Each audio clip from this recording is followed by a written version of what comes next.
President Trump's tariffs hitting retail stocks today, with concerns popping up in earnings reports this morning from Target and Best Buy. Both companies warning consumers could see price increases soon. And joining us now is former Walmart U.S. CEO Bill Simon.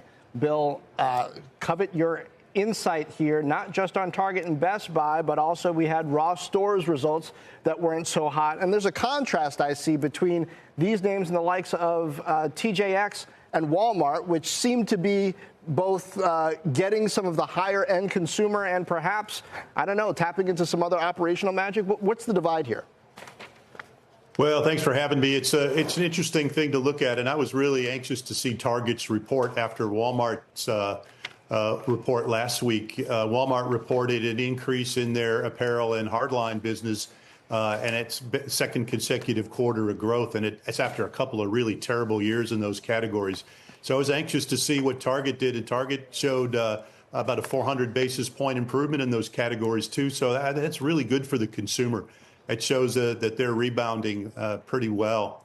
Tariffs can have an impact on certain items in certain categories, but really they just squeeze the balloon. They don't make the balloon any bigger or any smaller. It just changes what people buy. It doesn't really affect the overall health of the consumer, in my view. Are these retailers, and I guess there's no one thing you can say about all of them, but overall perhaps going to be able to rely on the more well-heeled, higher-end luxury consumer to continue powering things? Or is some of the more mainstream retailers going to perhaps feel pain if we do end up with prices remaining high and perhaps going a bit higher, and then rates also remaining high? You can get and keep a high-end consumer, and Walmart reported again that they're getting a trade down in some higher end consumers. Historically, they haven't kept them, but there's nothing that's historical about anything that's going on. I mean, it's crazy town, right? So none of this has ever happened before. They may well keep them.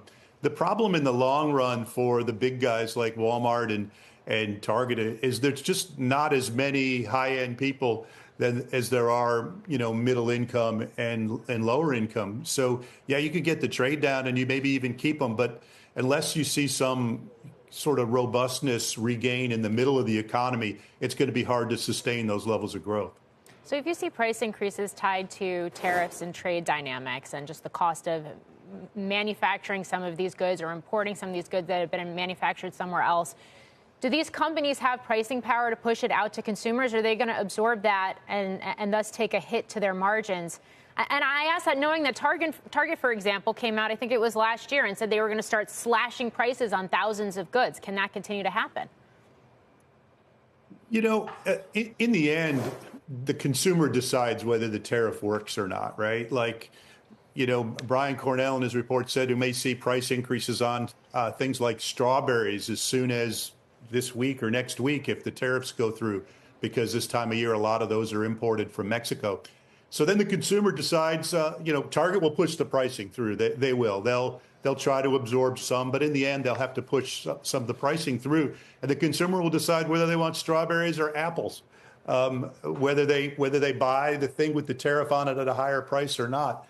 And so while certain categories and certain items and even maybe certain companies might feel a tariff impact, broadline retailers like Walmart, Target, Amazon, one, have the ability to source from different places and locations to mitigate the tariffs, and two, have such a broad impact on the consumer that the consumer can make choices inside of their business, and I wouldn't expect them to have a very big negative impact from the tariffs in the long run.